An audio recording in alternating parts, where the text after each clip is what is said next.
only the methods of teaching, but also the materials that were used.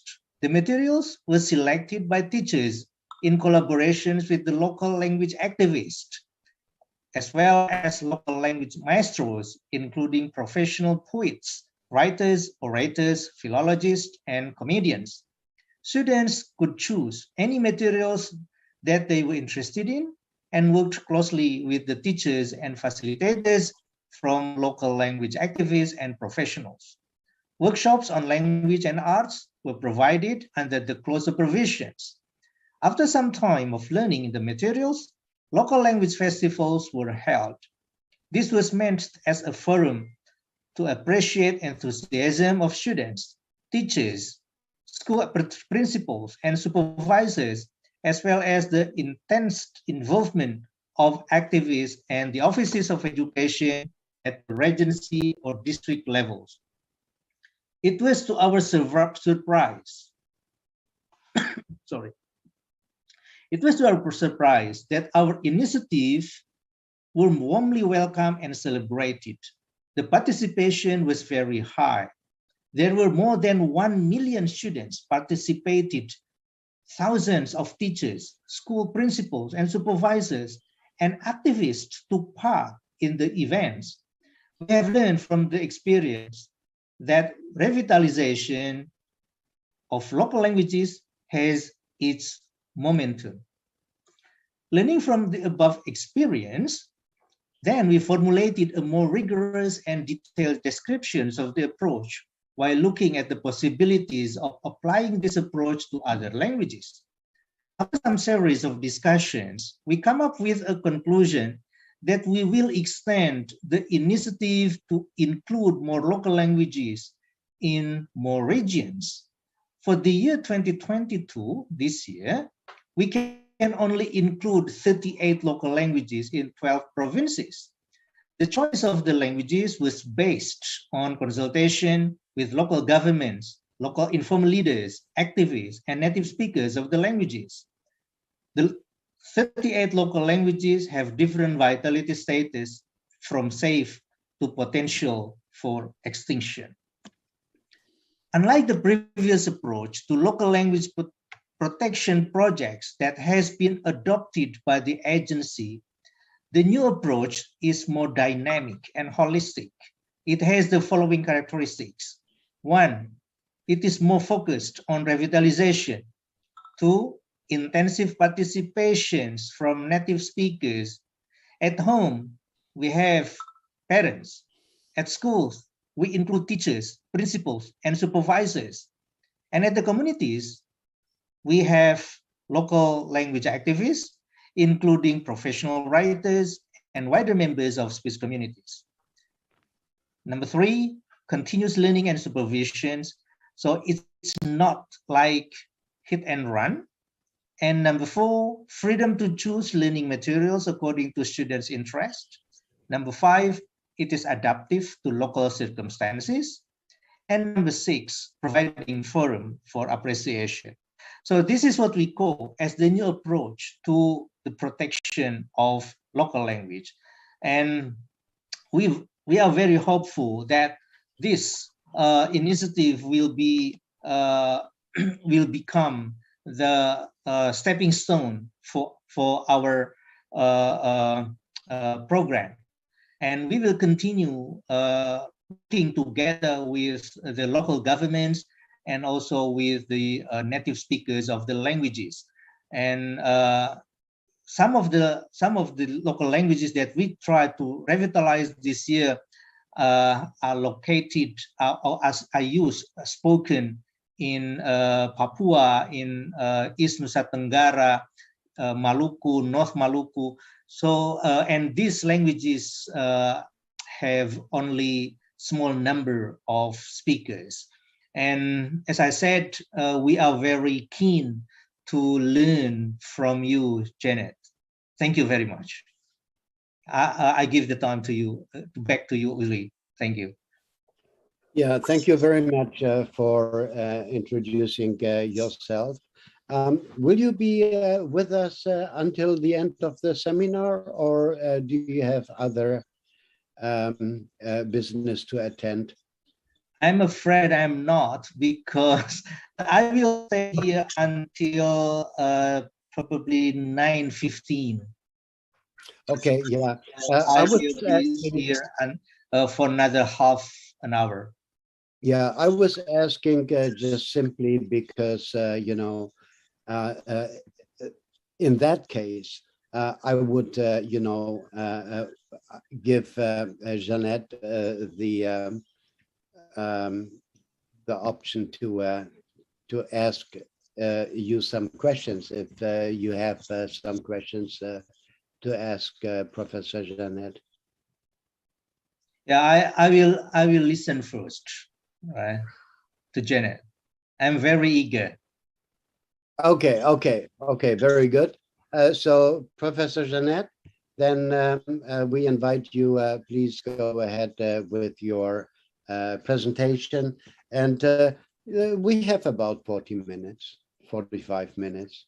Yeah.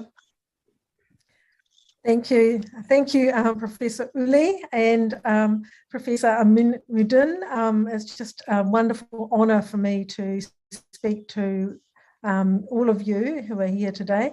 And that was really interesting to hear about all the work you're doing with the local languages in Indonesia, and it's very inspiring. So I have prepared a talk. First of all, I must ask you all to forgive my New Zealand accent, which you might not be familiar with. For English, you might be more familiar with American English speakers or British English speakers. So I hope you can understand me. So I was just going to take the time to tell you a bit about what we've been doing in New Zealand and what things have worked and how things have worked. So I'll share my screen, hopefully. See if I've got the right one.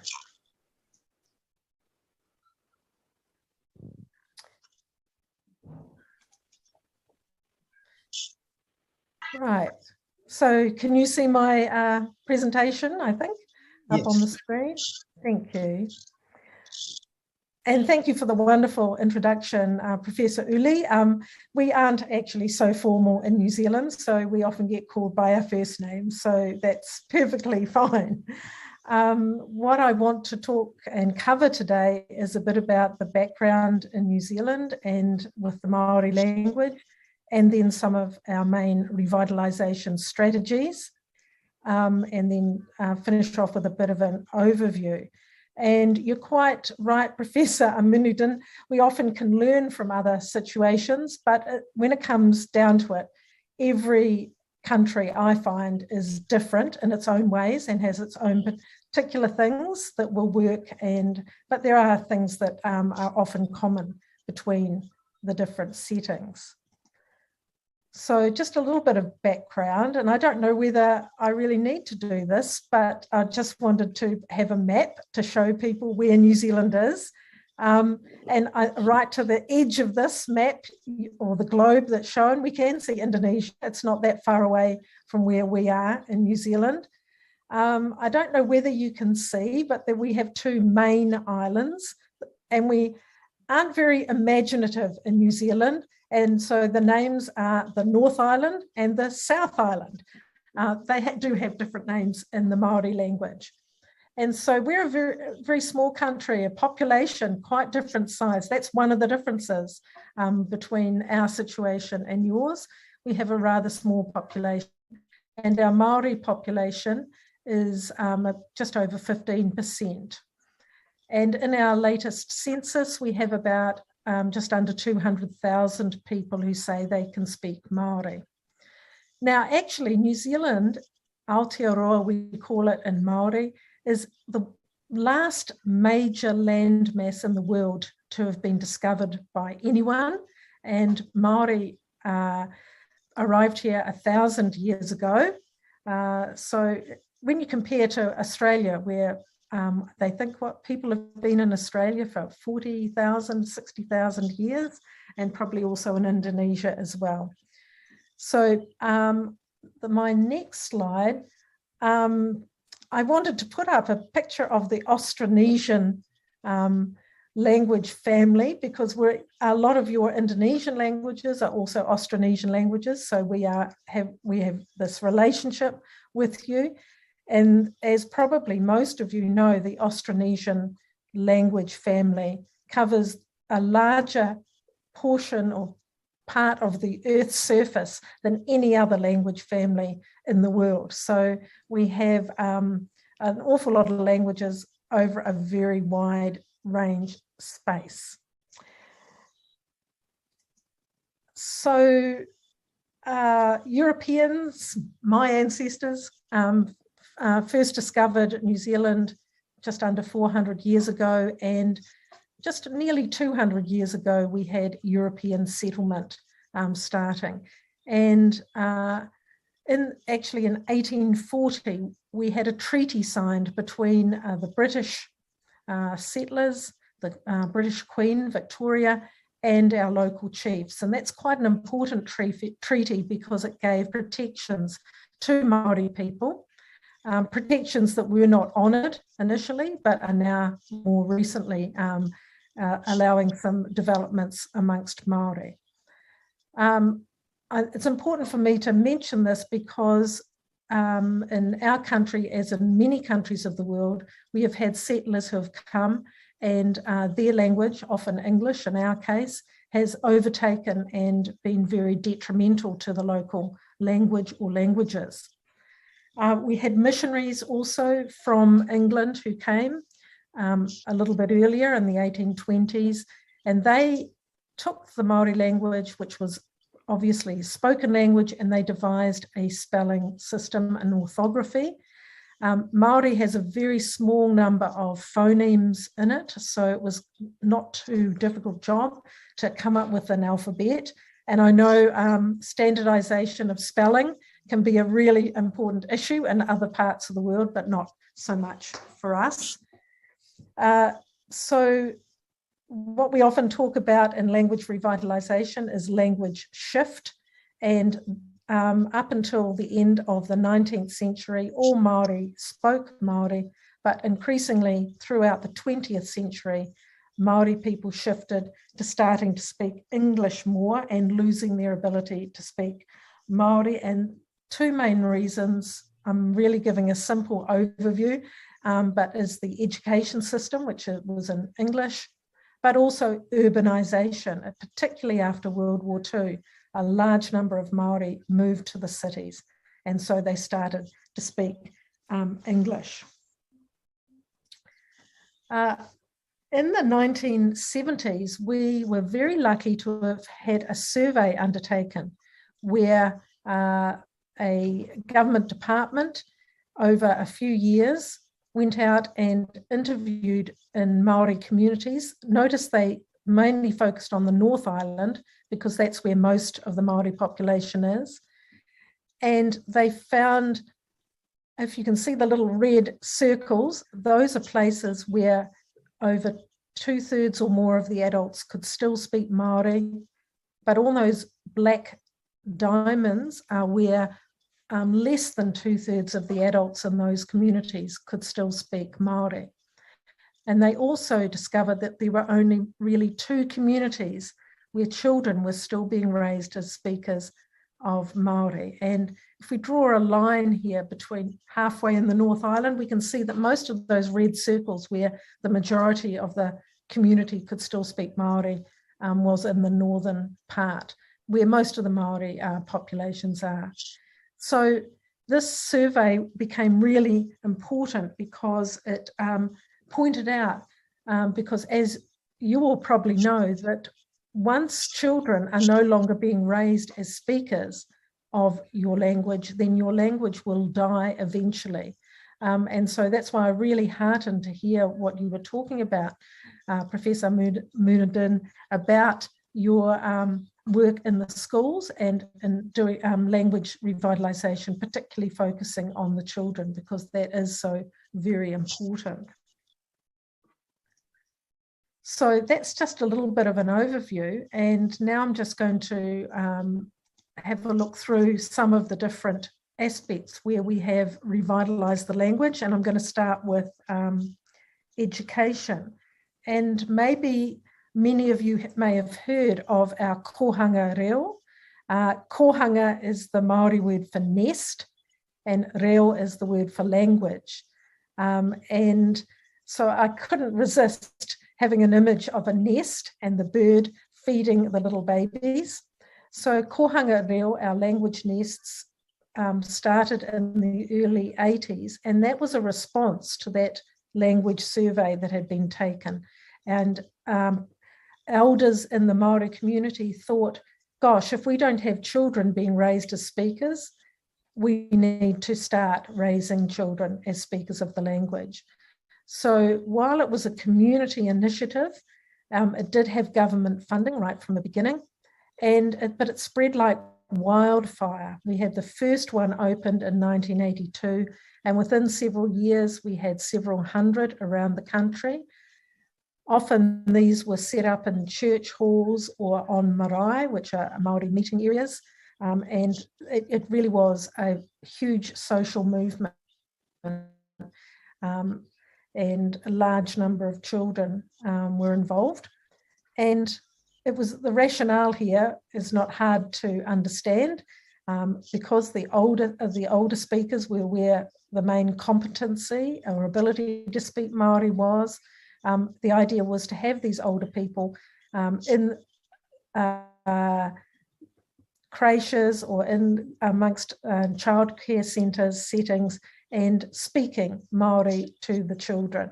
And by that way, the children would be immersed with the Maori language. And as we know, children pick up languages quite quickly, and so it went. And it worked really well.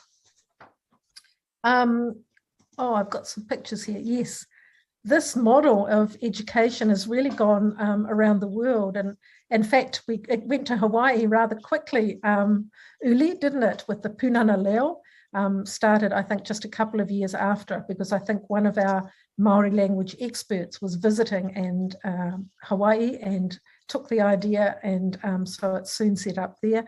But even the other picture I've got there is in Mexico, but I think this idea has been taken up all around the world.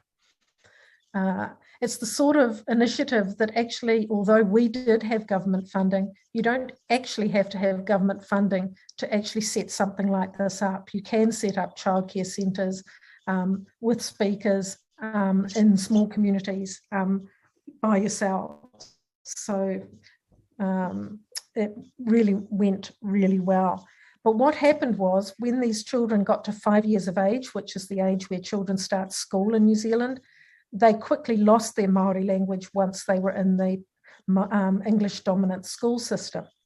So that's why our further schooling was set up, called Kura Kaupapa Māori. The word kura in Māori means school.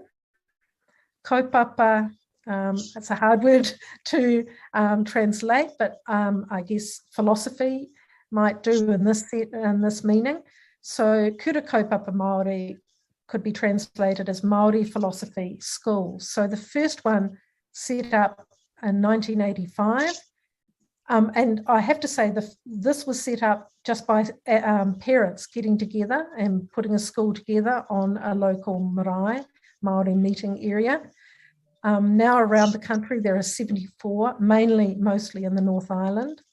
But since 1990, they have had government funding, just like any other school in New Zealand.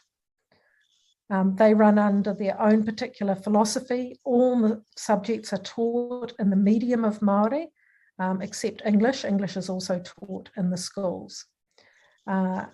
Besides these schools, only a minority of Māori children do attend these schools. So there are about 7,000 children go to them. But we also have about a similar number of Māori children who also learn Māori through Māori immersion units in mainstream English medium schools as well. So we have different ways children can be accessing the Māori language as a medium of instruction. So yeah, I guess I would want to stress that in these schools in general, it's not that they are teaching the Maori language, they are teaching in the Maori language. So that most of the curriculum, all the curriculum is taught in Maori. And I just wanted to say that you can go through to tertiary level in Maori institutions. There are 3 wānanga, and I think I heard you, Uli, explaining what the word wānanga meant in Indonesian. I'm not sure what your translation was, but sort of a school of learning or a house of learning. And we have 3 of these set up. They also have government funding. One of them, Te Wānanga o Aotearoa, at the turn of the century, was actually our largest tertiary institution in New Zealand because it was doing a lot of teaching. These institutions don't only teach in the medium of Māori, but they also run other courses as well, tourism courses, arts and crafts, all sorts of different range, technology courses, and so on. But I just included them to show you that you can actually do all your schooling in New Zealand in the medium of Māori if you wish. So that's kind of a brief overview of the education. And I think one of the things that's interesting, you might remember I said that one of the reasons that the Maori language came into decline was because of the English language education system. So in a way, it is quite ironic or fitting that it's the education system that is now part of the revitalisation effort. And I see that that's what you're doing too with what you explained there with the schools and the children doing the activities in the schooling system. So using the schooling system, because what happens in schools is very influential, and people's attitudes towards their own home languages can be really severely affected by ideas that their language isn't as good enough as the main language of the school system. So anything you're doing in schools to help raise the status of your local languages will be really well worth it. So I'm not surprised that you got a lot of good feedback about that. We also, and I don't know what the situation in Indonesia is in terms of broadcasting, but we do have radio stations. The tribal groups started setting them up. Again, they started with their own funding, whatever they could find, but they've also, since 1990, have had government funding as well. Most of the funding is tied to having a certain proportion of their programming in the Maori language. So that's a really important thing. And a lot of the stations are actually in rural areas where there are still a reasonable number of speakers, and they become very important in those communities. We also have Maori television station called Maori Television, and it started in 2004, and it has a really wide range of programs, include all sorts of things from reality television through to documentaries, children's programming, and that's been going since 2004. That's what, eight years now. 18 years. So it's really well established. Except the trouble is, young people in New Zealand don't watch TV much anymore. I don't know what it's like over in Indonesia, but social media is the big thing. There's also a sister channel that was set up a few years afterwards, which only has Maori language programming, no English language programming. So we're very lucky to have these as well. Maybe one of the other aspects that might be of interest is to do with the legal status and the government aspects in terms of our revitalisation of Māori. So I mentioned the Treaty of Waitangi as being the founding document of our country. And I also said that it was not very well honoured by the British initially. But they said in the 1970s, a tribunal was set up where Māori tribes and Māori people could present evidence to the tribunal. Mostly it has been different tribes getting funding for loss of land, because lots of land was taken away or sold for very little money. And so the tribunal has been a big initiative to get funding back into the tribes in recompense. But one of the earliest claims to this tribunal was in fact about the Maori language, because part of the treaty guaranteed Maori their possession of their possessions, full appreciation of that. And one of those possessions, it was argued, was the Maori language, and that because it had gone into decline, the government had a responsibility towards the Maori language. And that claim was heard, and the recommendations were that there should be, the Maori language should be made an official language of New Zealand. And so an Act of Parliament was passed in 1987, and Maori has been made an official language. And they set up a Maori Language Commission. So maybe that's a little bit similar to some of what you were also talking about in terms of the responsibilities. We don't call it the Maori Language Commission, although that's strictly speaking its English name. A bit like you with that long name in Indonesian, the Maori name is Te Taura Whiri I Te Reo Māori. Taura is a rope, and whiri means woven. So there's in the iconography there, you can see the woven rope. But we just call it in Māori Te Taura Whiri. So yeah, like you, we shorten it because it's the name is too long otherwise. So what does this commission do, Te Taura Whiri? One of the big jobs, at least initially in the late 80s and early 90s, was vocabulary creation. Because Māori had not been used in schools for over 100 years, there's lots of words. You know, what's the Māori word for parachute? What's the Māori word for email? What's the Māori word for lots of things? You know, gases and graphs and all sorts of things you might teach in schools. So there was a lot of vocabulary creation, and they still do that work today. But their main job today is language promotion, implementing government policy. They do also license Māori language translators and interpreters and train them too.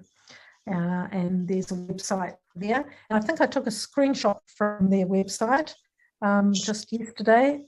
So it shows some of the work they're doing to promote the language and some of their activities. So 1 million people signed up to celebrate Te Reo for our Māori language moment last year. So we have a Māori Language Week in September, and lots of people, they have lots of social media activity around that, and it's very popular.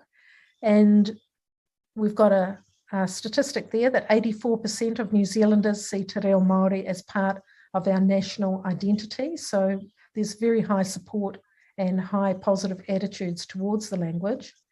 And it says they've created 200 new words to enable people to talk more about technical things in Māori. So those are the sorts of activities that our Language Commission undertakes.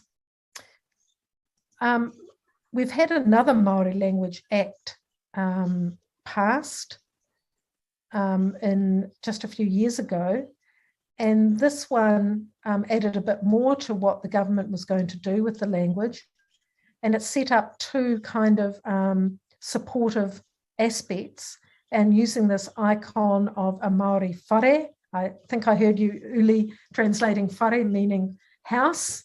This is a Māori meeting house, and we've got two arms stretching out from holding up the gable, and one is the Māori arm and one is the government arm. And so this act, yes, created this partnership between these two aspects, Māori tribes and the government.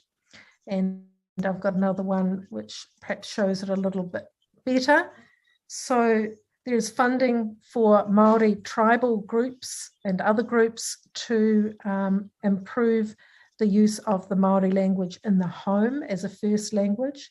because while initially a lot of our revitalisation focused on education initiatives, as I mentioned, we know from revitalisation initiatives and research worldwide that in fact it's the home and the neighbourhood and the community use of languages that's really important.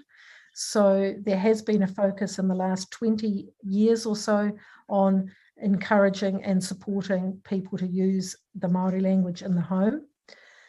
So funding for Maori organisations and tribes to do that sort of work. Whereas on the other side, the government side, the funding is to help raise the status of the language, to promote the language. And there's an overall aim, I think here, very aspirational.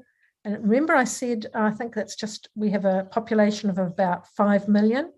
So we have this aspirational aim that by the year 2040, 1 million New Zealanders can speak at least basic Maori language. So that would really move us on to becoming more of a bilingual nation. Now, to do that, we need not only a lot of Maori to speak Maori, but also other people, other New Zealanders, such as myself. So I don't have any Maori descent, but I can speak Maori. There's not many people like me out there, but in fact, we have increasing numbers. Our Maori language programs throughout the country at this university and other places have increasing numbers of people who want to learn the Maori language. So maybe we might make that aim, who knows? So that would be really, really great.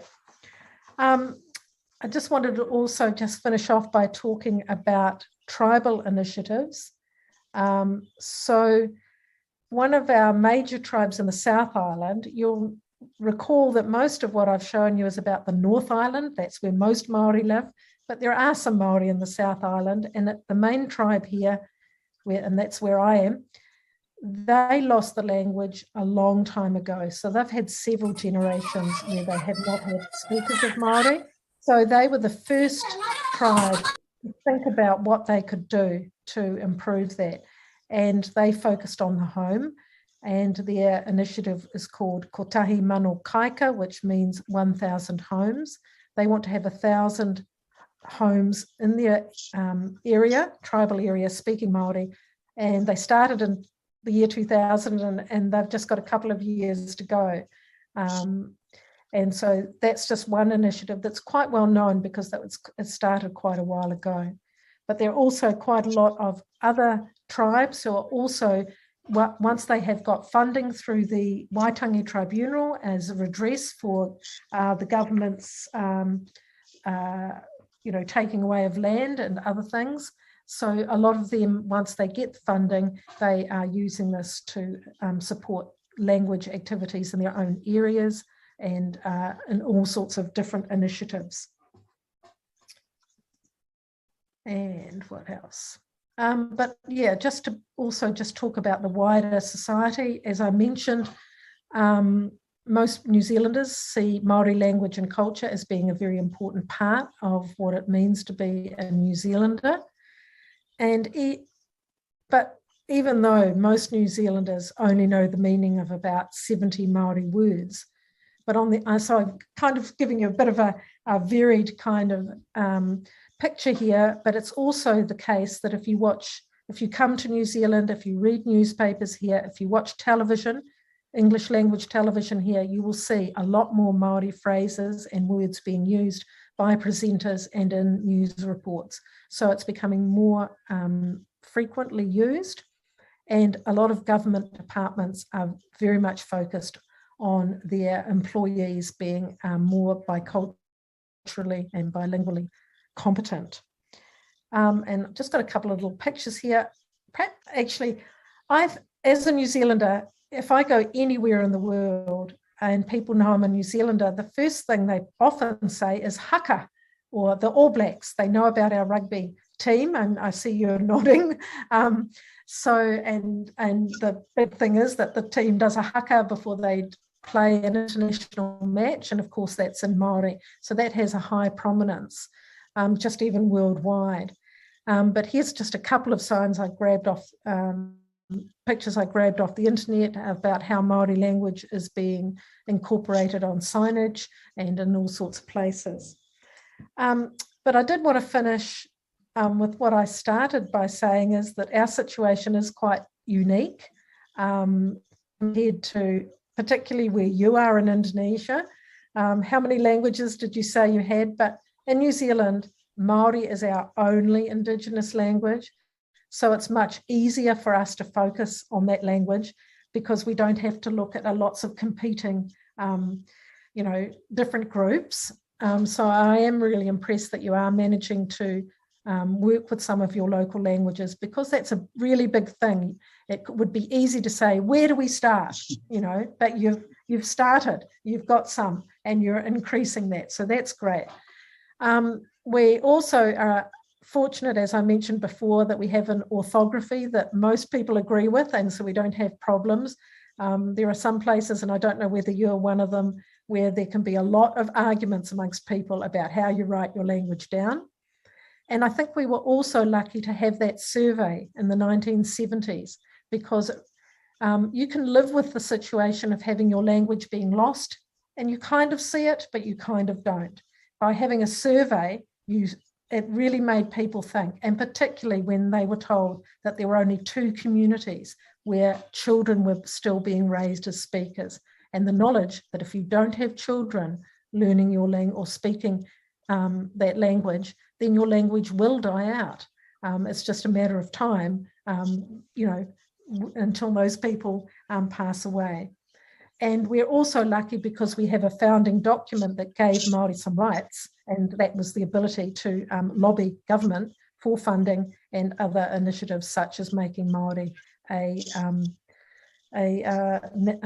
official language of the country. And I've gone really fast, but you're still here, which I'm really pleased. So as we say in New Zealand, kia ora, which can mean lots of things, can mean hello, but also thank you. So thank you all. And I'm keen to hear what questions and discussions we might have.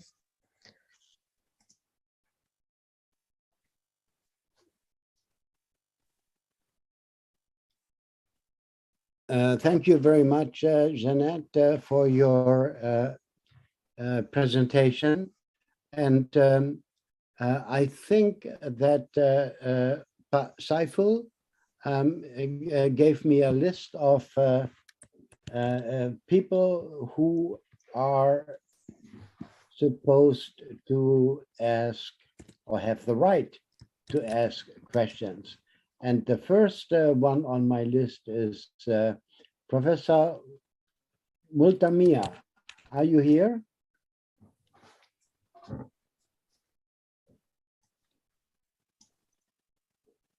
Okay, can I ask question now? Please just go ahead. Before Bumia raises the question, can I say something? Yeah, Sure. Before I leave to Janet, especially. Thank you for very inspiring presentations, and I learned a lot, from this. And I understand that school and homes are the 2 sources for revitalization to be successful. And my team from the language agency are also here. We have Pak Imam, we have Pak Saipul, we have Pak Ganjar, we have some other people from our offices. So I will ask them to stay here in the room, in the Zoom, and they will take notes, the important points to be followed up. And I'm afraid I have to leave because I have to be in another meeting, right, with this other seminar. Thank you again, Janet, and also thank you to Uli. Yeah, thank you very much, Professor Aminuddin. And yes, so we will now continue with the question and answers. And I invite Ibu Multamia to ask the first question. Okay, thank you, Professor Uli. Good day, everyone. Hope everybody is healthy in this condition. Okay, Professor Janet King, thank you very much. It's very inspiring and it's really a wonderful presentation. So I would like to ask about the status of the Maori language. You said that Maori is now an official language in New Zealand. What does it mean? As an official language, do you mean that they use the language at work? At school, yes, they teach that, but at work, can you use that? And for document in the court or everything, I don't know what does it mean, official language. That's first. And then secondly, I'm curious about the teaching materials. Who is developing the teaching material and who are the teachers? Because I know not many people can speak Maori. And then the last one is about orthography. I'm happy to hear that you have already an established orthography, but for us in Indonesia, we only have a handful of orthography for the local languages. There is still around 215 languages to go. So there is still a long way to go for us. But again, thank you very much for a wonderful presentation. Thank you. And those are really, really good questions. Yes, so when Maori was made an official language, it didn't mean a lot in one level of what powers it gave. There was the limited use of, you can be a Maori speaker in court situations and interpreters will be provided, but not many people do use that. So it was more of a status thing than anything. But, you know, it really has, so therefore, you know, on one hand, you could say, well, that really didn't do much then. But on the other hand, we all know that status is really important. Yeah. It's not the only thing, but having government status, you know, a wider status. So we also know that people do take on board attitudes towards their own languages, and they may feel that their languages aren't as good as other languages. So giving a language a high status like that, as long as it's followed up with other initiatives as well. So it's not the only and most important thing to do for your language, but it can be very important, you know, as moving along. Because I know in Indonesia you have just, I think, a few official languages, but other local languages have a certain level of status, I think, in some of your regions, as I think I've read. So that's about the official languages. Yes, teaching materials, very good question again. So we do have funding for teaching materials to be provided in Maori, but anyone who's been a teacher knows when you go into a classroom, you might decide to do, we do a lot of teaching in New Zealand in primary schools based on themes. So you might have a theme, and so you go and get all sorts of materials, and you might come up with a theme where there aren't materials in Maori. But we have been producing materials for quite a while, so there's an increasing amount. But sometimes it can be that teachers spend a lot of their own time translating materials into Maori themselves. And that's a huge burden.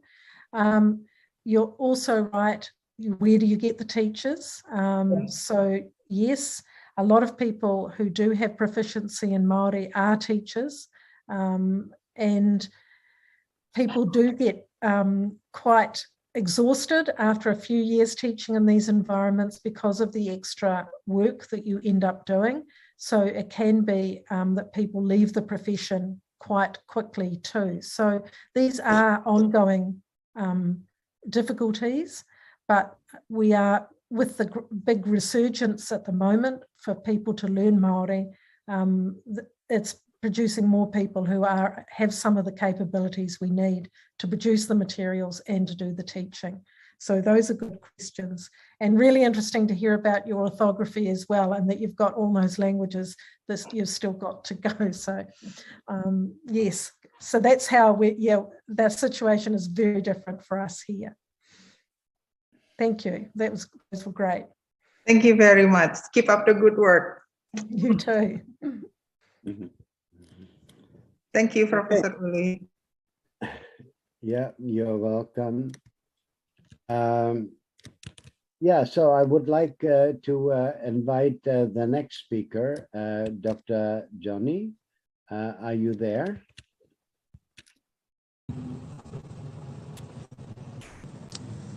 Yes. Thank you, Professor Uli. Yeah, Dr. Johnny, it would be very nice if you could, in a few words, introduce yourself and your institutional affiliation. Also, that would be very helpful. Yeah, thank you, Professor Uli Kozok, Professor Janet King. Thank you for sharing your excellent work with the Maori people there. It's very amazing work initiative that you have. It's now about 40 years, yeah, since the first initiative started. And if you don't mind, I have some questions. First, Professor Uli, I'm with Sulinama Foundation, based in Ambon of Molucas.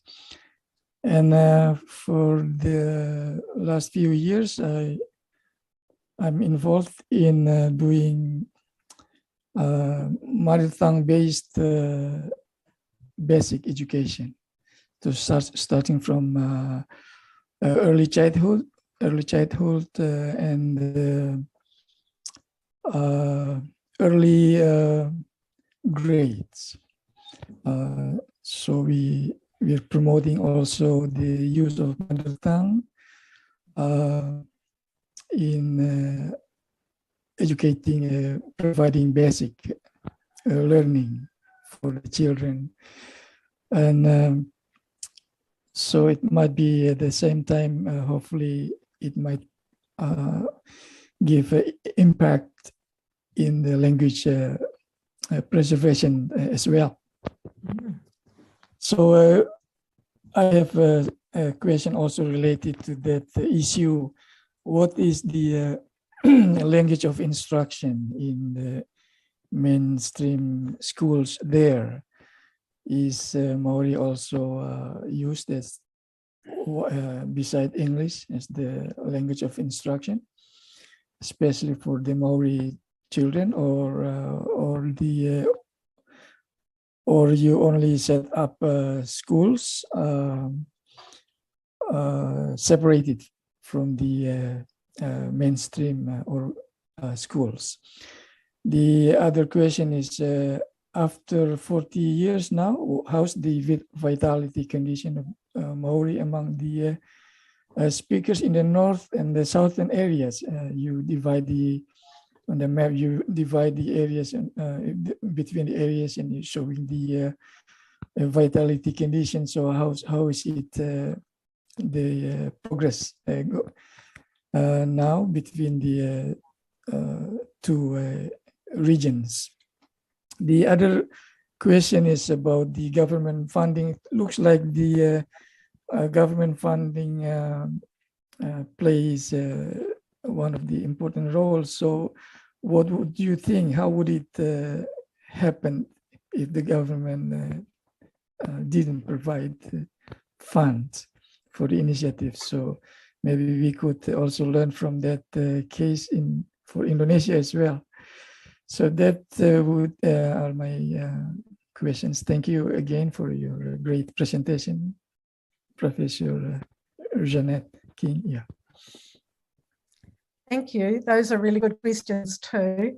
So I've written them down because I'm not good at remembering. So yes, most schools in New Zealand have English as the language of instruction. And while there are the separate schools I mentioned that do have Maori as the language of instruction, there are also, though, in some of those English language schools, units or several classrooms which are bilingual, in which Maori will be used along with English as a language of instruction. So there is a range of settings where children can be exposed to the Maori language in the schooling system. But yep, so I think that's was your first question. The other one about the vitality, that's a really good question. And it's kind of hard to answer on one level. We do have a question in the census, which is every 5 years. And if you look at the results of that question, it looks like the numbers of speakers of Maori are declining or hovering about the same amount. And some people have said, well, look at that. All this work for 40 years, as you've mentioned, and we're not getting more speakers. But in fact, we all know that statistics can be used in lots of different ways. And it's true that a lot of our very oldest speakers have been dying over the last few years. But if we look at the different age groups, we do have more and more younger people now indicating that they are speakers of Maori. So, you know, so we can say that the numbers of speakers are increasing slightly, I guess. But then you also had to say, well, if we hadn't had all those initiatives, where would we be? We'd probably have no speakers. So even though the numbers may not be increasing by a lot, it's still better than what it would have been. So this also raises another really important issue in language revitalisation, and that is, what is success?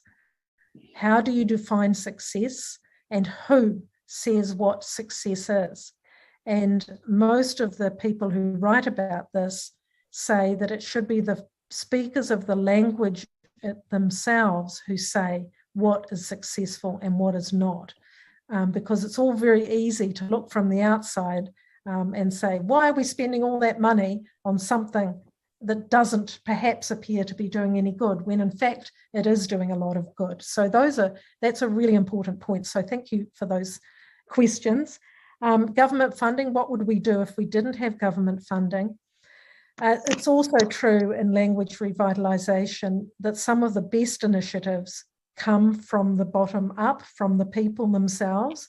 And I started by talking about the kohanga reo, the language nests, the preschools, like you're involved with, and that they had been set up by local people, although they did get government funding to do that. And I often say to people that if the government had come in and said, the Maori language is dying, we must do this, this, and this, it probably wouldn't have worked. So you have to have, and I was really interested to hear about the initiatives so far that are using the language activists, the people who on the ground, because things are going to work, much more likely to work if you have people really who are there on the ground, the speakers themselves wanting to participate and being part of it all. So that's really important too. So I think you can go a long way without government funding. So ideally you've got both. You've got the people wanting things and doing things, and then hopefully support coming in to make those things really happen. Thank you. Professor. Thank you, Professor Uli. Yeah. So the next name that I have on my list is Dr. Jeremy. Are you here? Yes, good morning. Good morning. Okay, so thank you very much for a very great presentation and very successful language revitalization in Maori. So thank you very much, Professor Janet, and Also, thank you, Professor Uli. I would like to ask, maybe 3 questions. You have talked about, the initiatives for the language maintenance and professionalization, and also about the funding from the government. Yeah. So, I learned from other linguists, that books and dictionaries can preserve the language, but only the community can make the language alive. So my question is, first about the capacity building. Do you have native speaker linguists that also support the initiatives? And also, how did you train community members to be involved in the initiative? You know that in terms of the endangered languages in the world, also especially the isolated languages in the world, then the most difficult thing is that how to motivate the speakers, to make the language alive after a very long time silence, or very long time another language, another dominant language took over their native language. And the second question is about the sustainable fundings. Do you have any kind of community-based fundings, like fundraising or things like that, that can also help besides the fundings from government? And the last question, I think, still related about the motivation of the community members, and how did the government or the other institutions involve the community in all these initiatives? Thank you very much for the time, and I give back to Professor Uli. Yeah, please, Jeanette. Thank you. Thank you for those questions. Some really good ones there about capacity building, your first one. So when I mentioned how the most recent Maori Language Act has funding for both government initiatives, but also tribal initiatives. So the tribal groupings are becoming more and more involved in language revitalisation. And so they do a lot of work to build the capacity, because we do have a lot of people who start learning the Maori language, but as you probably know, you really want a lot of effort to go on people who go further with the language and become really proficient speakers. So there are initiatives that do focus on the most proficient speakers, and there are training programs for training people, proficient speakers, in language revitalisation techniques and strategies. And so that is a really important aspect, and we do that. So that's the capacity building. You also asked about the motivating community members, and I will go back to having that research that was done. I know another language group in New Mexico that I visited once said they did get some federal funding. The government owed them some money, and one of the things they did was to do a language survey, and then they got all the community together and talked about the results of the survey. And they also found, of course, that not a lot of children were being raised as speakers of that particular language.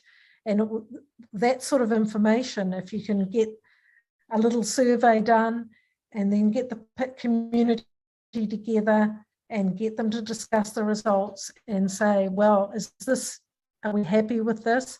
What can we do, what should we do, what would we like to do about it. And I think that's part of how you get the motivation, because it's what you're really talking about is that it doesn't really work if you go in and tell people something, and tell them what to do and tell them what's wrong. You know, they've got to kind of come to that themselves. So that's part of the motivation, has to come from the community themselves. And so that's one way you can get that motivation, I would say.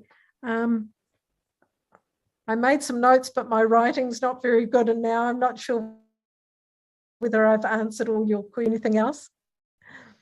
Yeah, thank you for your answers. Good luck with your And you too. work. Okay, thank you, Dr. Jeremy. And the next person on my list is Professor Robert Sibarani from the University of North Sumatra.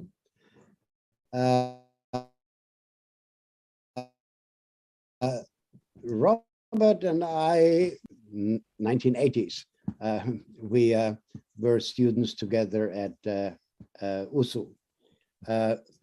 Robert, are you there? Thank you, Uli, Prof. Uli. Thank you, Prof. Uli. Do you hear my voice? Yes, we can. Prof. Janet, thank you very much for the lesson learned you presented for the revitalization of Maori language. I just have one question. Among the heterogeneous local languages in Indonesia, maybe more than 700 local languages, and also the positions of local language among Indonesians and foreign languages, as Prof. Uli said just now.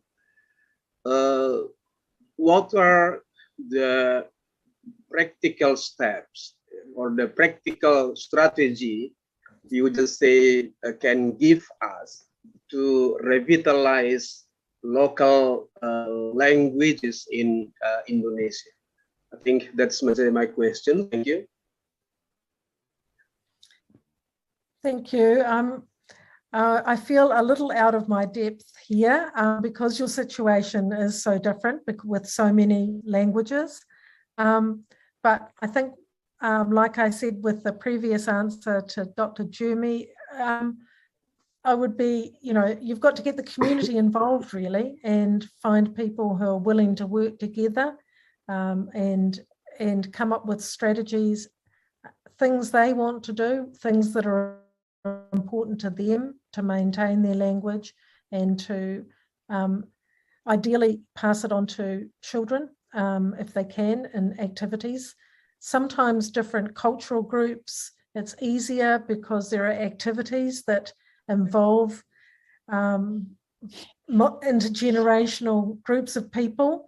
So, older adults right through to parents, through to children. So those sorts of activities are often really useful, where you can just have a natural situation where the language is being used and children are being exposed to it in an activity that everyone is enjoying and wants to be part of. So it is a little difficult. It depends on each situation.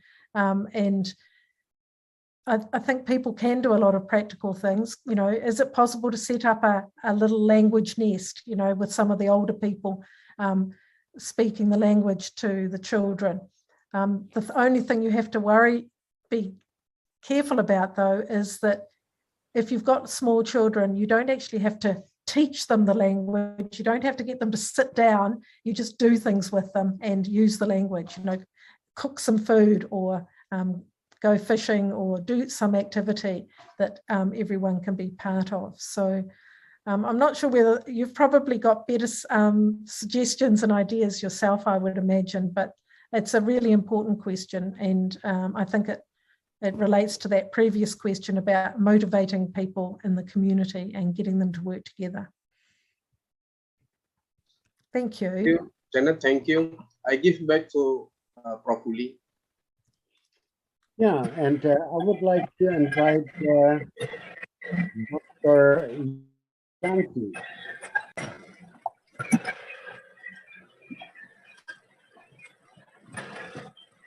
Ibu Yanti ada?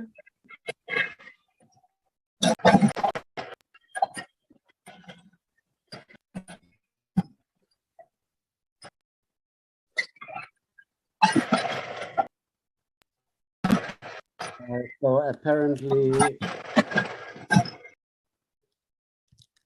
tadi ada Prof, tapi mungkin terkendala sinyal. Tadi ada Dr. Yanti memberitahu saya ada gangguan sinyal. Oke, kalau begitu belakangan aja ya. Ya. Okay. So we then the next one would be Dr. Nazaruddin. Are you here?